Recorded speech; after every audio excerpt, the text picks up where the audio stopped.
ఈ సంవత్సరం ఏ రాశుల వారి మీద ఎక్కువగా ప్రభావం ఉంది? బయట ఏదైతే ఆల్రెడీ ప్రచారంలో ఉందో కొన్ని రాశుల వారు ప్రమాదంలో ఉంటారని, అంత భయపెట్టడం అనేది కరెక్టా?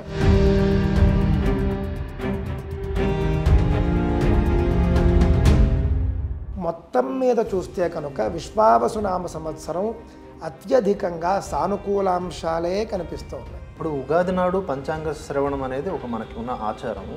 కొంతమంది నాస్తిక ముసుగులో ఉన్నటువంటి హిందూ ద్వేషులు ముందుకొచ్చి ఇదంతా కూడా డమ్మా బుష్ అన్నట్టుగా మాట్లాడతారు. ఈ కమ్యూనిస్ట్ పార్టీలు భారతదేశం నుండి ఎందుకు వాషౌట్ అయిపోతున్నాయంటే ఇందుకే వాషౌట్ అయిపోతున్నాయి. ఎందుకు అంటే వీళ్ళకి హిందూ ధర్మానికి సంబంధించిన పండుగ వచ్చేసరికి పొనకాలు వచ్చేస్తాయి. పంచాంగ పఠనం కంటే రాజ్యాంగ పఠనం విన్నా అన్నాను. వేరే మత గ్రంథాలను తీసుకుని వాటి పఠనం కంటే రాజ్యాంగ పఠనం విన్నాను. మళ్ళీ తర్వాత రోజు సూర్యుడిని చూస్తారా వీళ్ళు?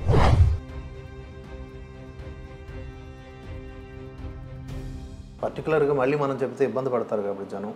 కొన్ని రాసుల వారికి ఇబ్బందికి వాళ్ళకి అడ్రస్లే ఉండవు అన్నట్లుగా అయిపోయింది, వాళ్ళకి రోజులు అయిపోయింది వీళ్ళ జీవితం అన్నట్లుగా చెప్తున్నారు డైరెక్ట్గా. ఏం బాధ్యత ఉంది స్వామి? ఇది కొంతమంది చేస్తున్న వ్యాపారమేనండి, అందులో సందేహం ఏం లేదు. అది చెప్పడానికి నాకు మొహమాటం కూడా లేదు. అందరికీ నమస్కారం. భరతవర్ష ప్రేక్షకులకు ఉగాది శుభాకాంక్షలు. ఈరోజు మనతో పాటు ఉన్నటువంటి విశిష్ట అతిథి ఋగ్వేద పండితులు శ్రీ సంతోష్ కుమార్ ఘనపాటి వారు.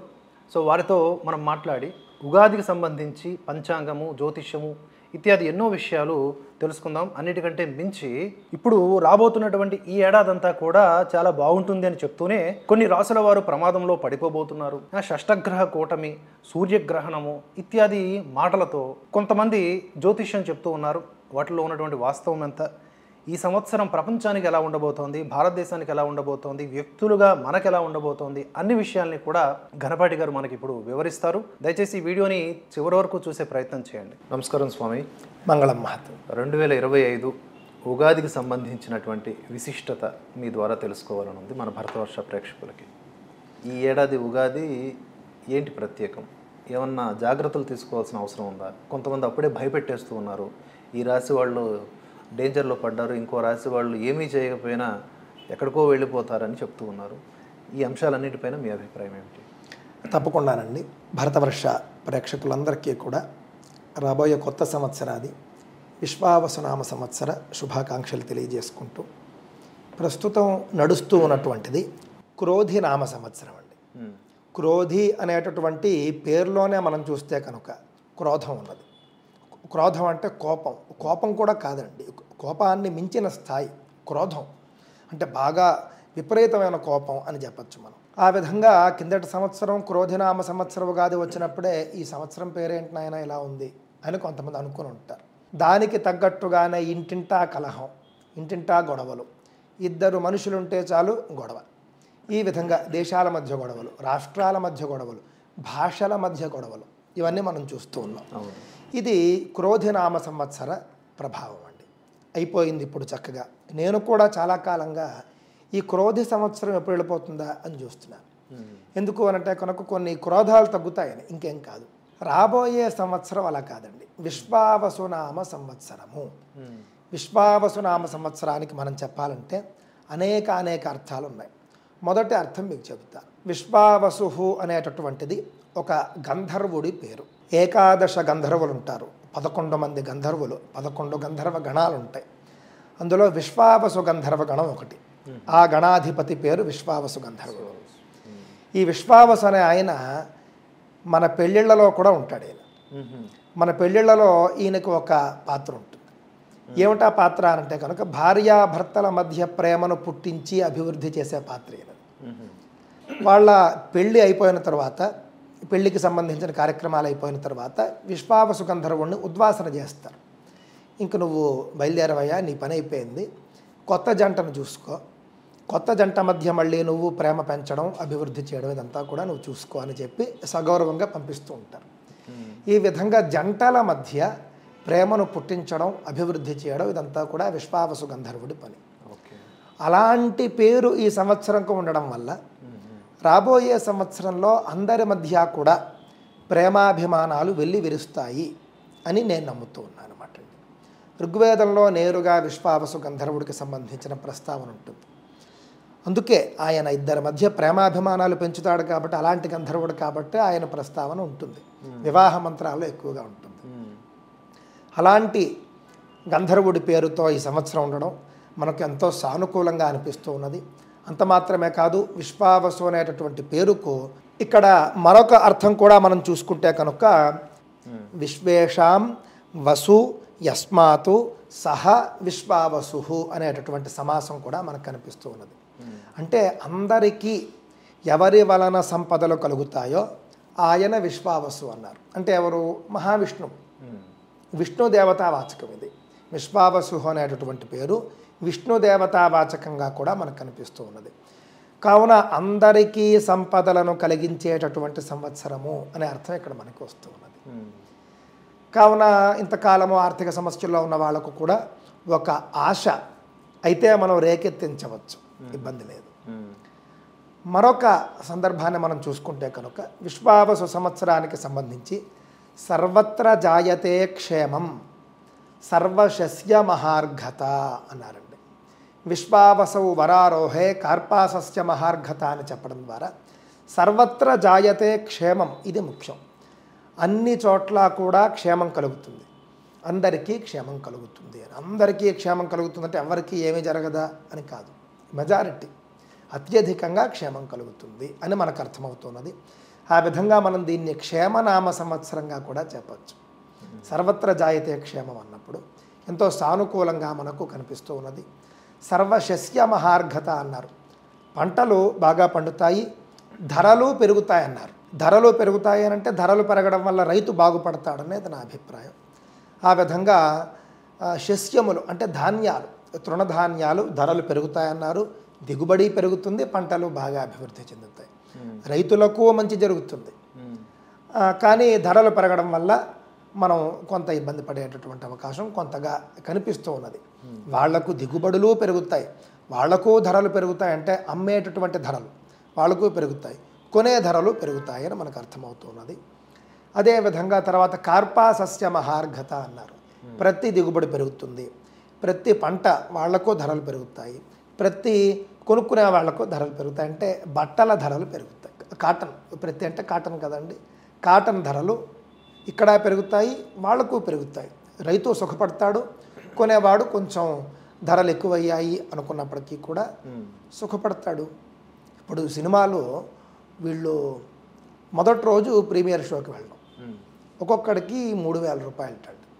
ఇంకా వాళ్ళ ఇష్టం, మరి ఎందుకోసం వెళుతున్నారు? అది వదిలేసేయండి.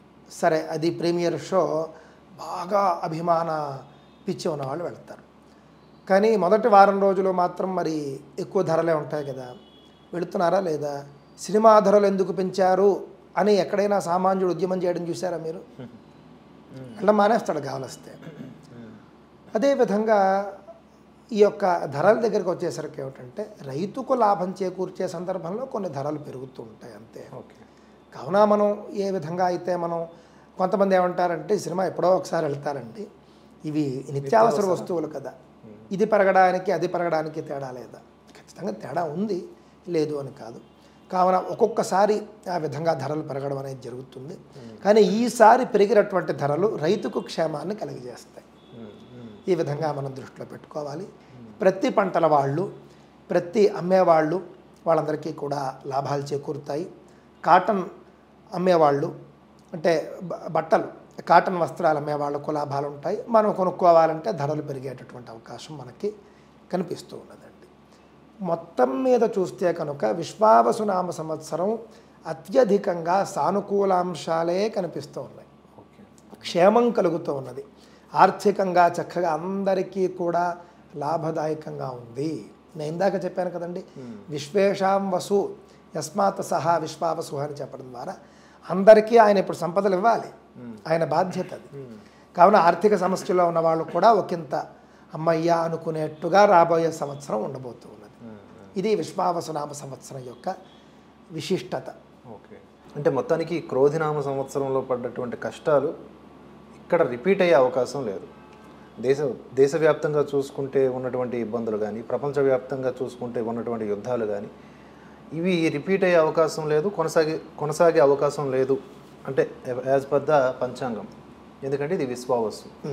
చాలా సంతోషం స్వామి, ఇది గుడ్ న్యూస్ మా అందరికీ. అంతేనండి. ఈ దాదాపుగా మనం క్రోధిలో ఏవేవైతే క్రోధాలు చూసామో అవన్నీ కూడా పరిహారం అవుతాయని నేను నమ్ముతున్నాను. అంతర్జాతీయంగా జరుగుతున్నటువంటి యుద్ధాలు అటో ఇటో తేలిపోతాయని కూడా అనిపిస్తుంది. ఇప్పుడు ఉగాది నాడు పంచాంగ శ్రవణం అనేది ఒక మనకి ఉన్న ఆచారము. కొంతమంది నాస్తికవాదులు, అదే నాస్తిక ముసుగులో ఉన్నటువంటి హిందూ ద్వేషులు ముందుకొచ్చి ఇదంతా కూడా డమ్మా బుష్ అన్నట్టుగా మాట్లాడతారు. అంటే ప్రతి దాని మీద పడి ఏడవటమే వాళ్ళ యొక్క ఆచారం. పంచాంగ శ్రవణం ప్రాముఖ్యత ఏమిటి? అలాగే ఈ సంవత్సరం ఏ రాసుల వారి మీద ఎక్కువగా ప్రభావం ఉంది? బయట ఏదైతే ఆల్రెడీ ప్రచారంలో ఉందో కొన్ని రాసుల వారు ప్రమాదంలో ఉంటారని, అంత భయపెట్టడం అనేది కరెక్టా? సో ఏ విధంగా దీని గురించి మీకున్న సమాచారం? తప్పకుండా చెప్తానండి. మొట్టమొదట ఉగాది రోజున చేయవలసినటువంటి విధుల్లో పంచాంగ శ్రవణం ఒకటి. పంచాంగ శ్రవణం మనం చేసుకుంటాం. ఈ పంచాంగ శ్రవణం మీద కొంతమంది పంచాంగ పఠనం కంటే రాజ్యాంగ పఠనం విన్నా అని ఈ కమ్యూనిస్టు వామపక్ష భావజాలం ఉన్నటువంటి వాళ్ళు కేవలం హిందూ ధర్మం మీద బురద జల్లేటటువంటి ఈ యొక్క బృందాలన్నీ కూడా కలిసి చేస్తూ ఉన్నటువంటిది. ఇదే సందర్భంలో మీరు ఇతర మతాలకు సంబంధించినటువంటి పండుగలు వచ్చినప్పుడు వీళ్ళు ఇలాగే చేస్తారు. ఈ కమ్యూనిస్టు పార్టీలు భారతదేశం నుండి ఎందుకు వాషౌట్ అయిపోతున్నాయంటే ఇందుకే వాషౌట్ అయిపోతాయి, ఇంకా వాషౌట్ అయిపోతాయి, ఇంకా నాశనం అయిపోతాయి. ఎందుకు అంటే వీళ్ళకి హిందూ ధర్మానికి సంబంధించిన పండుగ వచ్చేసరికి పొనకాలు వచ్చేస్తాయి. వాళ్ళ భావజాలం వీళ్ళకి గుర్తు వచ్చేస్తుంది, మాది ఇది భావజాలం అని చెప్పేసి. రాజ్యాంగాన్ని అందరూ చదవాలి, నేను చదువుతాను. నా దగ్గర ఉన్నటువంటి భారత రాజ్యాంగం కమ్యూనిస్ట్ రాసినటువంటిది, ఒరిజినల్ కమ్యూనిస్ట్ రాసినటువంటిది. వీళ్ళందరూ డూప్లికేట్ కమ్యూనిస్టులు. ఆయన చక్కగా ఆ కమ్యూనిస్ట్ అంత గొప్పవాడంటే భారత రాజ్యాంగం రాస్తూ భారత రాజ్యాంగంలో హిందువులకు సంబంధించినటువంటి కొన్ని ఇబ్బందికర క్లాజులు ఏవైతే ఉన్నాయో వాటిని స్పష్టంగా ఖండించాడు ఆయన అక్కడ. ఇది భారత రాజ్యాంగ మౌలిక స్వరూపానికి విరుద్ధం. ఇది ఈ సవరణలన్నీ కూడా ఆయన ఖండిస్తూ పేజీలు పేజీలు ఆయన సవరణలు రాశాడు. ఆ కమ్యూనిస్టు ఆయన గొప్ప ఆయన. వీళ్ళంతా డూప్లికేట్ కమ్యూనిస్టులు. కమ్యూనిజం పేరుతో పబ్బం గడుపుకునేటటువంటి వాళ్ళు వీళ్ళంతా. కేవలం హిందూ ధర్మానికి సంబంధించినటువంటి పండుగలు వచ్చినప్పుడు ఈ విధంగా వీళ్ళు బురద జల్లేటటువంటి వాళ్ళు. ఇలాంటి వాళ్ళను మనం తిట్టాలా వద్దండి? పంచాంగ పఠనం కంటే రాజ్యాంగ శ్రవణం విన్నా అంటావా? పంచాంగ పఠనం కంటే ఉగాది నాడే, ఉగాది నాడు వాళ్ళు ఏర్పాటు చేసిన కార్యక్రమాల గురించి మాట్లాడుతున్నాను. పంచాంగ పఠనం కంటే రాజ్యాంగ పఠనం విన్నా అన్నావు. వేరే మత గ్రంథాలను తీసుకుని వాటి పఠనం కంటే రాజ్యాంగ పఠనం విన్నాను. మళ్ళీ తర్వాత రోజు సూర్యుడిని చూస్తారా వీళ్ళు? కావున అండి, పంచాంగ శ్రవణం అనేటటువంటిది ఎందుకు చేస్తారు అని అంటే రాబోయే సంవత్సరం ఎలా ఉండబోతోంది అని మనకు తెలుస్తుంది. జాగ్రత్తలు మీకు ఒక ఉదాహరణ ఒకటి చెప్తాను. మీరు మానసిక వైద్య నిపుణుల వద్దకు వెళ్ళండి. సైక్రియాట్రిస్టులు, సైకాలజిస్టులు ఇద్దరు వేరువేరు అయినప్పటికీ మానసిక వైద్య నిపుణులు అని నేను చెబుతున్నాను. వాళ్ళ వద్దకు వెళ్ళండి. చక్కగా మంచి మంచి డిగ్రీలు చేసిన డాక్టర్సే కదా వాళ్ళు. వాళ్ళ వద్దకు వెళ్ళి, అయ్యా పౌర్ణమి నాడు మానసిక రోగుల మీద ఏదైనా ప్రత్యేకమైనటువంటి ప్రభావం ఉంటుందా? అమావాస్య నాడు మానసిక రోగులపైన ఏదైనా ప్రత్యేకమైనటువంటి ప్రభావం ఉంటుందా అని అడగండి. స్పష్టంగా చెబుతాడు ఆయన, అవును, పౌర్ణమి నాడు మానసిక రోగులు మరింత ఉద్రేకంగా ప్రవర్తిస్తూ ఉంటారు, అమావాస్య నాడు తగ్గుతుంది అనేది డాక్టర్లు చెబుతున్నారు. మానసిక వైద్య శాస్త్రవేత్తల్లో కూడా ఈ విషయంలో స్పష్టమైనటువంటి వైరుధ్యం ఉంది. సగం మంది శాస్త్రవేత్తలు అవును పౌర్ణమి అమావాస్యల ప్రభావం మానసిక రోగుల మీద ఉంది అని ఒప్పుకుంటున్నారు, సగం మంది ఒప్పుకోవటం లేదు. అవును, అందులో సైన్స్ కూడా ఉంది కదా. అందులో సైన్స్ ఉంది. ఇది నేను ఎందుకు చెబుతున్నానంటే పూర్వకాలంలో పంచాంగం అనేటటువంటిది తప్ప ఏ రోజు పౌర్ణమి ఏ రోజు అమావాస్య అని తెలిసే వేరే సాధనమే లేదు. అంతే కదండి. ఈ రోజు పౌర్ణమి అనేది పంచాంగం చూస్తేనే తెలిసేది. పాపం ఇంట్లో ఎవరైనా మానసికంగా ఇబ్బంది ఉన్న వాళ్ళు ఉంటే కనుక వాళ్ళు పంచాంగం చూసుకుని ఈరోజు పౌర్ణమి, మనం కాస్త ఆ అబ్బాయితోనో అమ్మాయితోనో జాగ్రత్తగా ఉండాలి అని చెప్పేసి పాపం వాళ్ళ ముందస్తు ఏర్పాట్లు వాళ్ళు చేసుకుంటారు. అమావాస్య వాళ్ళు చూసుకుని చక్కగా ఈరోజు మనం హాయిగా మనం ప్రశాంతంగా ఉండొచ్చు, మరింత తగ్గుతుంది, ఆ యొక్క మానసిక ప్రభావం బాగా తగ్గిపోతుంది కదా అని చక్కగా వాళ్ళు ఆకాశంలో ఏ రోజు చంద్రుడు కనిపిస్తాడు పూర్ణంగా, ఏ రోజు చంద్రుడు కనిపించడు పరిపూర్ణంగా అని తెలియజేసేటటువంటి పౌర్ణమి అమావాస్యలు ఏ డిజిటల్ సాధనాల అవసరం లేకుండా వాళ్ళు వ్రాసేవారా లేదా? అది అందరూ ఒప్పుకునే మాటే కదా. మా చిన్న వయస్సులో ముస్లింలు కూడా బ్రాహ్మణుల ఇళ్లకు వచ్చి పంచాంగంలో వాళ్ళు చంద్రోదయం చూసుకునేవారు. చంద్రోదయం ఎప్పుడో కష్టపడిన బాబాయ్ అని చెప్పేసి. మరి ఈ పంచాంగం అనేటటువంటి అంటే ఇంటర్నెట్ లేని రోజులే కదండి. మా చిన్న వయసు అంటే పెద్ద ఏం కాదు. మీరు చూసుకుంటే 99, 2000 ఆ ప్రాంతంలో మీరు చూస్తే కనుక డిజిటల్ లేదు అసలు.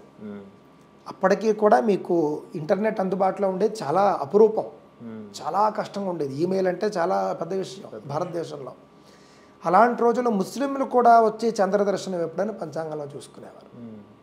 అప్పట్లో వాళ్ళ పండక్కి ఆ విధంగా మనం అంతేకాదు రైతులు ముఖ్యంగా వాళ్ళు పంటలు వేసుకోవడానికి మనం కత్తెరలు అంటారు వాళ్ళు, రోహిణి కత్తెరలు, కృత్తికా కత్తెరలు అంటారు. అవునండి, అది కార్తె అని పేరు, దాన్ని వాళ్ళు కత్తెరలు అని వాళ్ళు మాట్లాడుకుంటారు, తప్పేం లేదు, అది వాళ్ళ యాస. అది ఆ విధంగా రోహిణి కార్తె, కృత్తికా కార్తె, ఈ విధంగా కార్తెలు చూసుకుని వీళ్ళు పంటలు వేసుకునేవాళ్ళు.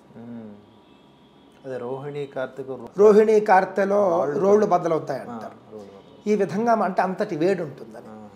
కావున పంచాంగాలు చూసుకుని రైతులు విత్తనాలు చెల్లిన రోజులు బాగానే ఉన్నారు. పంటలు పండే వాళ్ళు పంతులు గారి దగ్గరికి వచ్చి, అయ్యా విత్తనం వేద్దాం అనుకుంటున్నావయ్యా, మంచి రోజు చూసి చెప్పవయ్యా అంటే ఆయన చెప్పేవాడు. రైతు దగ్గర ఏమీ దోచుకోలేదు ఎప్పుడు పండితులు. నేను చెప్తాను ఇవ్వు అని వాడి స్థితిని బట్టి తీసుకునేవారు. ఆ రోజుల్లో రూపాయో రెండో లేకపోతే 1 కేజీ బియ్యం ఇచ్చుకునేవారు. డబ్బులు ఏమి ఇచ్చేవారు కాదండి. వాళ్ళ పంటల్లో ఉండే బియ్యం 1 కేజీ తెచ్చి ఇచ్చి పంచాంగం చెప్పి ఇచ్చుకుని వెళ్ళేవారు. ఈ విధంగా నాటి రోజుల్లో సమాజం అంతా పంచాంగం మీదే నడిచింది. నేటి రోజుల్లో కూడా పంచాంగ శ్రవణం అనేటటువంటిది, గ్రహణాలు ఎప్పుడు వస్తూ ఉన్నాయి, అలాగే గ్రహాల కలయికలు ఏమిటి, పండుగలు ఎప్పుడు, రాశి ఫలాలు, వీటి ద్వారా నేటికి కూడా భవిష్యత్తు చక్కగా చెబుతూ ఉన్నటువంటి సందర్భం. నేను మీకు ఒక ఉదాహరణ చెబుతాను.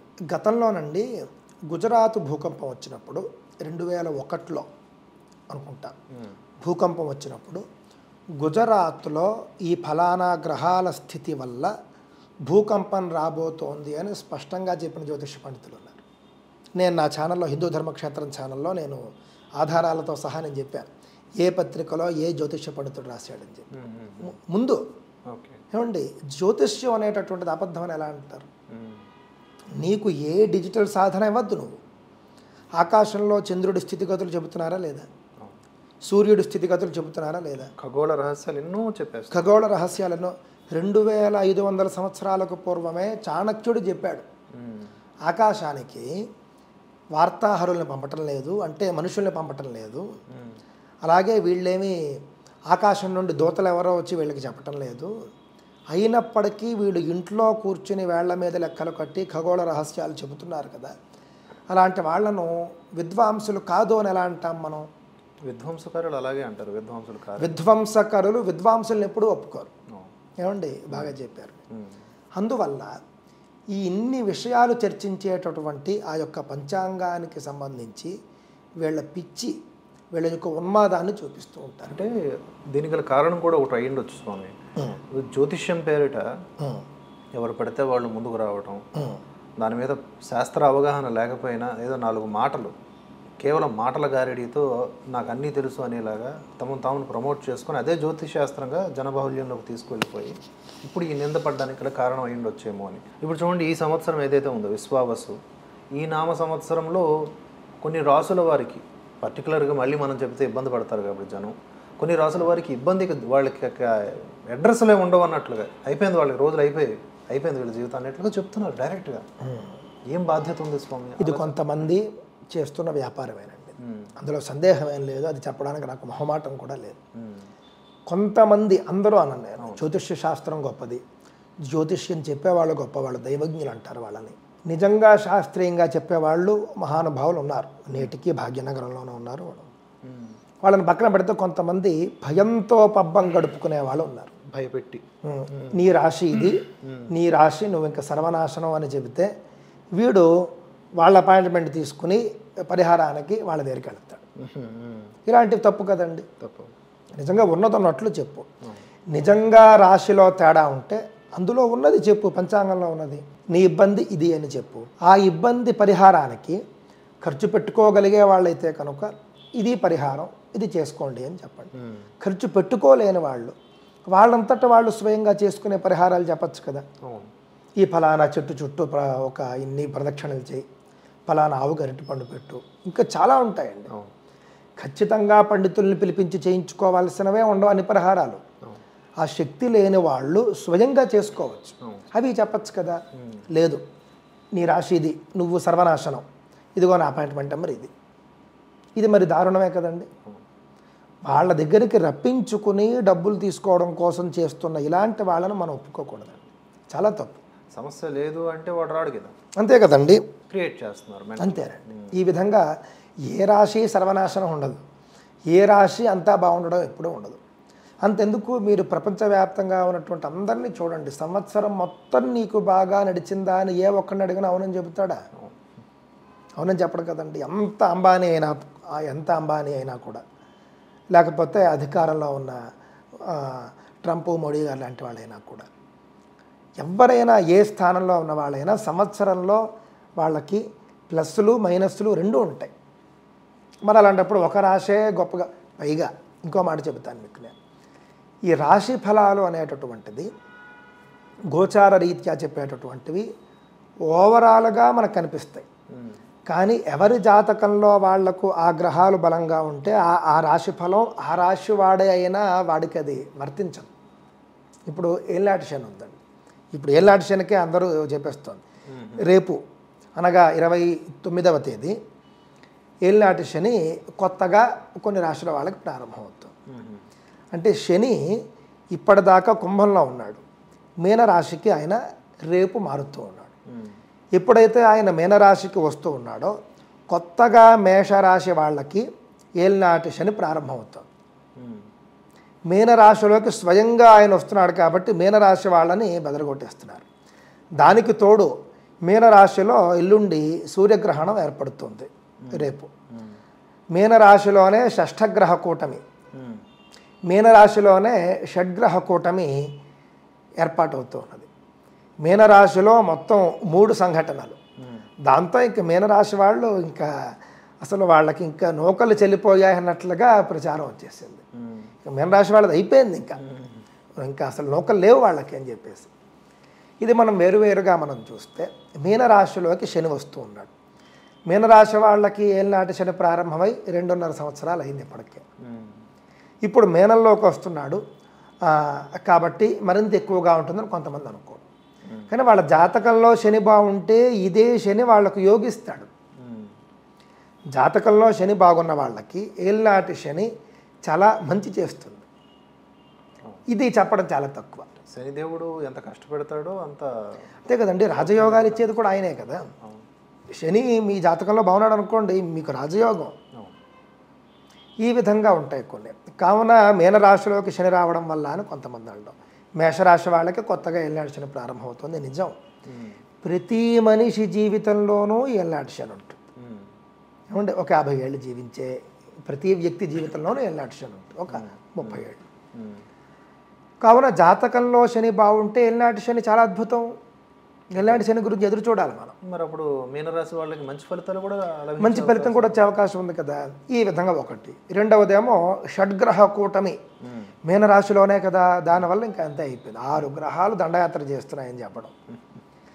ఈ షడ్గ్రహ కూటమి గురించి నేను మన ఛానల్లో ఒక వీడియో పెట్టడం జరిగిందండి. షడ్గ్రహ కూటమి ఏర్పడుతున్న మాట వాస్తవం, కానీ దాని ప్రభావం ప్రపంచం పైన ఉంటుంది, వ్యక్తుల పైన కూడా కొద్దిగా ఉంటుంది. అంతేకాని ఒక రాశి వాళ్ళనే అండం. మీనరాశిలో ఆ యొక్క షడ్గ్రహ కూటమి ఏర్పడడం అనేది భౌగోళికంగా ఏ దేశాలకు ప్రభావం అని చూపిస్తుంది. ప్రకృతి వైపరీత్యాలు అంతే కదండి. మనం కూర్మచక్రం ఆధారంగా చూస్తే మీనరాశి అనేది భౌగోళికంగా ఉత్తర ప్రాంతాన్ని సూచిస్తుంది. భౌగోళికంగా ఉత్తర ప్రాంతము అని అంటే కనుక నాకు తెలిసినంతలో అమెరికా, ఇజ్రాయెల్, రష్యా, ఐరోపా మొదలైనటువంటివి ఆర్కిటిక్ పరిసర ప్రాంతాలు ఇవన్నీ మనకు కనిపిస్తూ ఉన్నాయి. ఆ దేశాలకు ఇబ్బంది, ఆ దేశాలలో జలప్రళయాలు సంభవిస్తాయి, ఆ దేశాల్లో సముద్రంలో భూకంపాలు ఏర్పడవచ్చు, సునామీ ఏర్పడవచ్చు, ఆ దేశాల్లో ఇప్పటిదాకా ఆయా దేశాలు కనీ విని ఎరుగునటువంటి కొత్త రక జలప్రళయాలు కూడా వాళ్ళు చూడవచ్చు. ఇంతవరకు మనం చెప్పుకోవచ్చు. మంచు పర్వతాలు ఉన్నట్టుండే టక్కని కరిగిపోయి అనుకోండి, అదో పెద్ద జలప్రళయం. అవును, ఆల్రెడీ కరుగుతున్నాయి అంతే కదండి. ఈ విధంగా జలప్రళయాలు ఉంటాయి. అయితే ప్రపంచం మీద ప్రభావం ఉందంటే ప్రపంచంలో ఉన్న ప్రతి మనిషికి, ప్రతి జీవరాశికి ప్రభావం పడినట్టే. అంతే కదండి. అది మొత్తం మీద మనం చెప్పచ్చు. జీవరాశి మీద ప్రభావం జీవరాశి మీద ఉంటుంది. ఒక్కొక్క రాశి గురించి ఎందుకు చెబుతావు నువ్వు? చెప్పండి. ఉన్నంత ప్రభావాలు ఎప్పుడు కూడా మనిషిని బ్రతకాలి అనే హోప్ పెరిగేట్టు చెప్పాలి. ఉదాహరణకి ఎవడో ఒక కాలేజ్ స్టూడెంట్ ఉన్నాడు, మనం సరదాగా చెప్పుకుంటే. ఆ కాలేజ్ స్టూడెంట్ ఏమో మార్కులు ఏమో తక్కువ అయ్యాయి, ఇంటికి వస్తే తిడతారు, ఫ్రెండ్స్ ఏమో తోర్పారబట్టారు, ఏడిపించారు, అంతా అయిపోయింది, ఇంకా నేను ఆత్మహత్య చేసుకోవాలి అని అతను తీర్మానం చేసుకున్నాడు. అతను రాశి మీన రాశి అనుకోండి. ఇంటికి రాగానే అతను మీన రాశి గురించి ఎవడో పండితుడు చెబుతున్న మాట విన్నాడు. నిజంగా ఇంటికి వచ్చిన తర్వాత ఈ మీనరాశి ఫలితం అనేది అతన్ని ఆత్మహత్య నిర్ణయం వెనక్కి తీసుకునేట్టుగా ఉంటే ఎంత బాగుంటుంది. అంతటి ప్రభావం చూసి మీనరాశి ఫలితం వెంటనే ఇంకా అంతే అయిపోయింది, ఆయన కూడా చెప్పేశాడని చెదిరింది పాట పాడుకుని ఇంటికి వెళ్ళాల్సి వస్తుంది కదా. ఇంకా మీనరాశి ప్రభావం వెంటనే ఇమీడియట్గా వాడు ప్రాణాలు వదిలే పరిస్థితి. కనుక మీనరాశి వారికి మీరు కొంచెం మీ ముఖత కొంచెం ధైర్యం చెప్పండి. తప్పకుండా రండి. మీనరాశి వాళ్లకు రాబోయే సంవత్సరం గోచార రీత్యా బాగుందనే మీనరాశి గురించి మనకు కనిపిస్తుంది. అది నేను మళ్ళీ పంచాంగ శ్రవణంలో చెబుతాను. మీనరాశి వాళ్ళు సర్వనాశనం ఏం కాదు, చక్కగా ఉన్నాయి. షడ్గ్రహ కూటమికి వాళ్ళకి సంబంధం లేదు, అది అయిపోయింది. ఇంకొకటి గ్రహణం, సూర్యగ్రహణం వస్తుంది 29వ తేదీన, అది కూడా మీనరాశిలోనే ఏర్పడుతుంది అని చెప్పేసి చెప్పడం. ఈ సూర్యగ్రహణం కూడా భౌగోళిక ఉత్తర ప్రాంతాలనే సూచిస్తుంది. ఎందుకంటే ఈ గ్రహణం భారతదేశంలో లేదు. ఏ దేశాల్లో కనిపిస్తోందని చూస్తే అందులో భారతదేశం లేదు, మనకు అసలు గ్రహణమే లేదు అది. కానీ సూర్యగ్రహణం అనేది ఖగోళంలో ఉంది కదా, అది ఎవరికి ప్రభావం చూపుతుందంటే అది కూడా మీనరాశిలోనే ఏర్పడడం వల్ల భౌగోళిక ఉత్తర ప్రాంతాలకే మళ్ళీ అది ప్రమాదాన్ని సూచిస్తుంది, అది జలప్రళయాలనే సూచిస్తుంది. అక్కడ ఎవరైనా ఒకవేళ నీటి వ్యాపారాలు చేసేవాళ్ళు ఉంటే వాళ్ళకి కొంచెం ఇబ్బంది. ఈ వాటర్ టిన్లు, డ్రింక్స్ అలాగే ఈ మినరల్ వాటర్ ఇవంతా వాళ్ళకు కూడా ఇబ్బంది ఉందన్నమాట. నీటి సంబంధమైనటువంటి ప్రమాదాలు కనిపిస్తున్నాయి. సముద్ర తీర ప్రాంతాల్లో ఉన్నటువంటి వాళ్ళంతా కూడా జాగ్రత్తగా ఉండాలి అక్కడ ఆయా దేశాల్లో. అలాగని మొత్తం మీద అసలు భారతదేశానికి ప్రభావమే లేదా ఈ షడ్గ్రహ కూటమి వల్ల అంటే కనుక చిన్నా చితకా ఉంటుంది, లేదని కాదు. భారతదేశంలో కూడా ఉంటే ఒకవేళ ఉత్తర భారతదేశం వైపు కొంత ప్రభావం ఉండవచ్చు. ఇంత మాత్రమే కాదు, భౌగోళికంగా ఉత్తర ప్రాంతాలు ఏవైతే మనం ఇందాక చెప్పుకున్నామో, ప్రాపంచిక ఉత్తర ప్రదేశాలు అమెరికా, రష్యా, ఇజ్రాయిల్ మొదలైనవి ఏవైతే ఉన్నాయో, ఐరోపా, ఇవన్నీ అక్కడ కూడా అధిపతులకు కొంత ఇబ్బంది ఉంటుంది. ఆ యొక్క అధ్యక్షులు, ప్రధానమంత్రులు, వాళ్ళకి కొంచెం అక్కడ కూడా ఇబ్బంది ఉంది. మన దేశంలో కూడా అందరికీ క్షేమం కలగాలి అని కోరుకుంటూ ఉన్నాను. భారతదేశంలో ఉన్నటువంటి ప్రధానమంత్రులైన, రాష్ట్రాల ముఖ్యమంత్రులైన, ఉత్తర భారతంలో ఉన్నటువంటి ముఖ్యమంత్రులైన అందరికీ క్షేమం కలగాలి అని చెప్పేసి నేను కోరుకుంటూ ఉన్నాను. అందరికీ మంచి జరగాలి. ఈ సంవత్సరం మీ అందరికీ కూడా సకల శుభాలు చేకూర్చాలి అని కోరుకుంటున్నాను. చాలా సంతోషం స్వామి. అలాగే ప్రేక్షకులకు చెప్పేది ఏంటంటే, హిందూ ధర్మక్షేత్రం ఛానల్లో, స్వామివారి ఛానల్లో మీకు ఉగాది రోజున 12 రాశులకు సంబంధించిన రాశి ఫలాలు నీట్గా క్లియర్గా బిట్ టు బిట్ అనమాట, ఏ రాశి వారికి ఆ రాశి వారికి సంబంధించినవి అప్లోడ్ చేయబడతాయి మార్నింగ్ ఉదయకాలంలోనే. కాబట్టి ఆ ఛానల్ ఆల్రెడీ సబ్స్క్రైబ్ చేసుకున్న వాళ్ళు చూస్తారు, చేసుకునే వాళ్ళు మీకు స్క్రీన్ మీద కనిపిస్తుంది కదా, ఆ ఛానల్ ఒకసారి సెర్చ్ చేసి చూసి సబ్స్క్రైబ్ చేసుకొని బెల్ నోటిఫికేషన్ ఆన్లో పెట్టుకోండి. తద్వారా మీకు భయాల్ని కలిగించేది కాదు, ధైర్యాన్ని ఇచ్చేటటువంటి రాశి ఫలాలు, యథార్థంగా ఏముందో అది చెప్పేటటువంటి విషయాలు మీకు అందుతాయన్నమాట. ఈ విషయాన్ని మరొకసారి మీకు గుర్తు చేస్తున్నాను. అలాగే పంచాంగ శ్రవణం కూడా ఆ రోజు హిందూ ధర్మక్షేత్రం ఛానల్లో ఉంటుంది, దయచేసి మిస్ కాకండి. సో ధన్యవాదాలు స్వామి, ఈ విషయాలన్నీ కూడా మాతో షేర్ చేసుకున్నందుకు. స్వస్తి, మంగళం. తెలుసుకున్నారు కదా, ఇది అర్థం చేసుకోవాల్సినటువంటి విధానం. ఈ ఉగాది మీ అందరికీ కూడా అన్ని సౌభాగ్యాలను అందించాలని భగవంతుని కోరుకుంటూ మరొక మంచి ఇంటర్వ్యూతో మళ్ళీ కలుసుకుందాం. అప్డేట్స్ కోసం భరతవర్ష ఛానల్ని సబ్స్క్రైబ్ చేసుకొని ఫాలో అవ్వండి. జై హింద్, జై భారత్.